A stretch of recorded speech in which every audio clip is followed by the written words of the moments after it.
This is my AGI Studio One work in progress video number 2, covering weeks 3 and 4.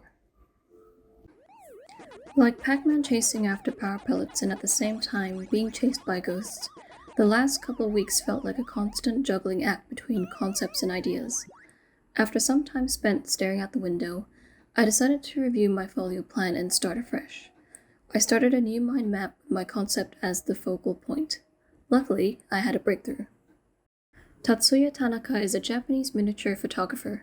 He is well known for his miniature calendar project, a daily recreation of everyday life using common household objects and his miniature figurine collection. Tanaka's perspective on daily life is unique. He combines everyday objects such as toilet paper, sugar cubes, fruits, and vegetables as settings for his miniature figurines. It's a playful take on portraying daily life, albeit with a magnifying lens. Tanaka's works have two important points that resonate with my exploration concept. Point of view. What might look like a vegetable in its subject matter to someone may look different to someone else. Take his use of the broccoli as an example, where he uses it as a tree. It's an important tool for exploring a story or narrative where the audience can look through the viewing glass of the artist. Relatability. Through humor and creativity, Tanaka's works appeal to a wide range of audience.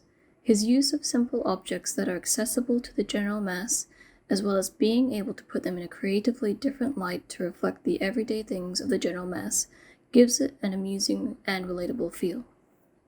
Another source of inspiration are the popular Polly Pocket compact toys of the mid-1990s.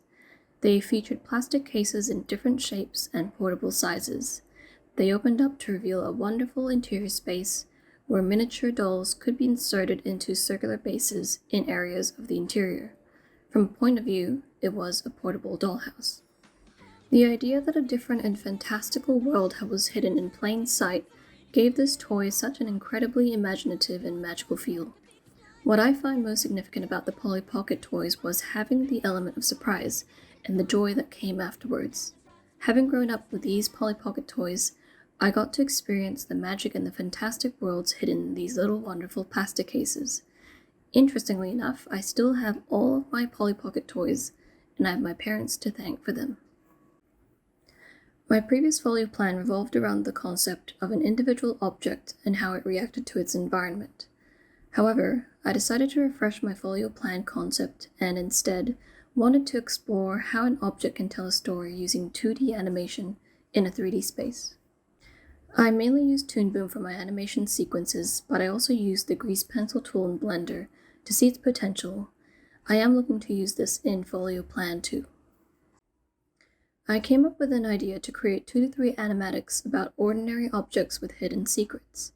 How I visualized this would be a close-up shot of a lighthouse, but slowly panning out to reveal that the lighthouse is in fact a water bottle on a table. The other ideas I have are a tissue box pizzeria,